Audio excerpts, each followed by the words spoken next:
Hebrews 9:1-28. The first ground tabernacle, the second spiritual, in heaven. Now the first also had ordinances of divine worship, and an earthly sanctuary. For a tabernacle was prepared, the first, wherein was the lamp, and the table, and the shewbread, to which the sanctuary is called.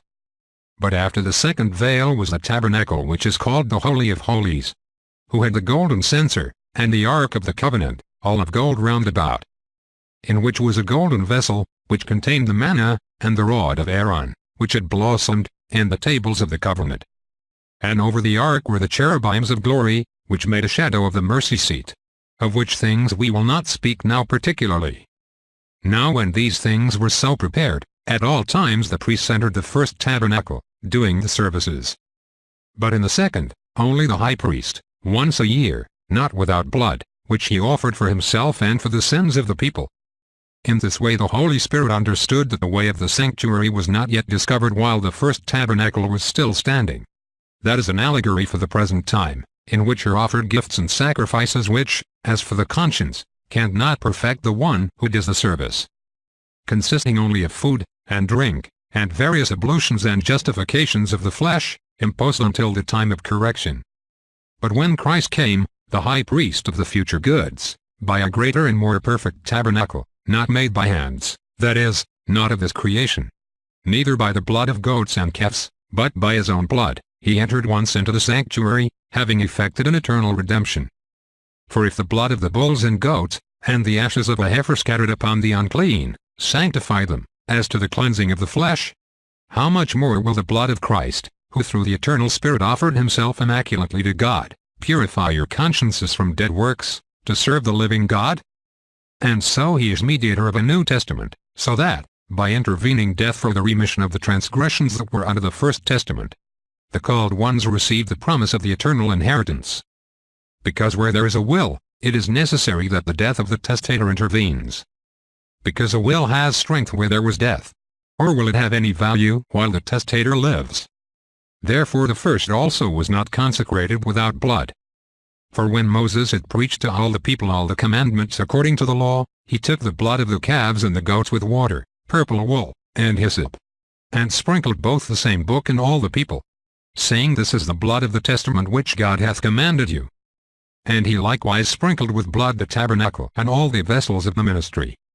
And almost all things, according to the law, are cleansed with blood, and without shedding of blood there is no remission. So it was very necessary for the figures of things in the sky to be purified, but the heavenly things themselves with better sacrifices than these. For Christ did not enter into a sanctuary made by hands, a figure of the true, but in the same heaven, to appear before the face of God for us now.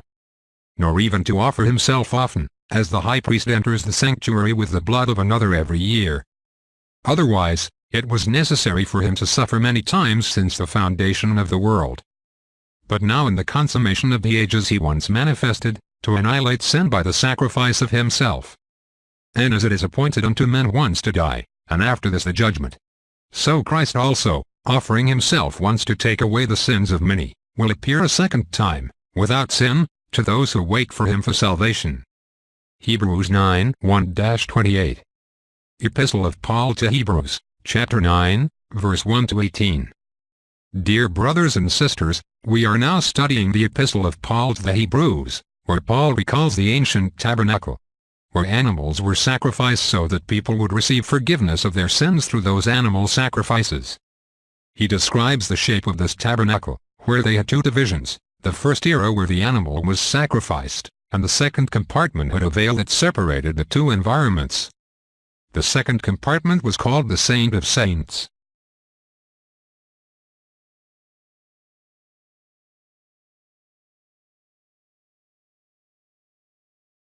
He had an incessant gold, and he also had the ark of repair, covered with gold. It had a pot of gold that contained the manna inside. And inside the ark, he had the 10 Commandments. And also within this environment was the rod of Abraham, which had blossomed, and upon the ark had the cherubim of glory. In the first environment, any priest could enter and do the work of animal sacrifice.